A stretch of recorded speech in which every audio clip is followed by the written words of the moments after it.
إدارة الأهلي تدرس الموقف وفرصة أخيرة للمدرب توروب.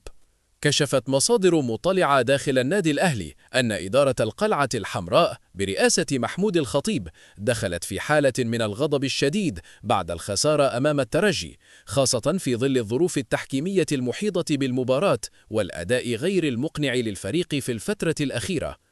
وأكدت المصادر أن هناك اتجاها قويا داخل الإدارة لاتخاذ قرار بإقالة المدير الفني الدنماركي يوس توروب، لكن الشرط الجزائي الكبير في عقده يحول دون ذلك حاليا، حيث يحصل توروب على راتب شهري قدره 220 ألف يورو، ويحق له الحصول على كامل قيمة عقده حال إقالته قبل نهاية الموسم، وهو ما يتخطى حاجز 6 ملايين دولار.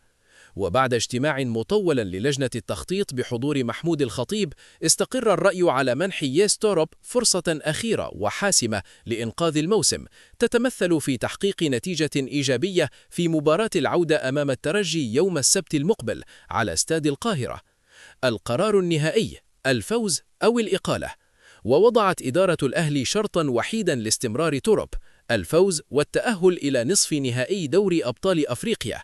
في حال فشل الفريق في تحقيق نتيجة إيجابية أمام الترجي ووداع البطولة الأفريقية، سيكون المدرب الدنماركي أول الراحلين عن القلعة الحمراء، بغض النظر عن قيمة الشرط الجزائي، حيث ترى الإدارة أن الخروج من البطولة القارية سيكون بمثابة كارثة رياضية لا يمكن السكوت عنها.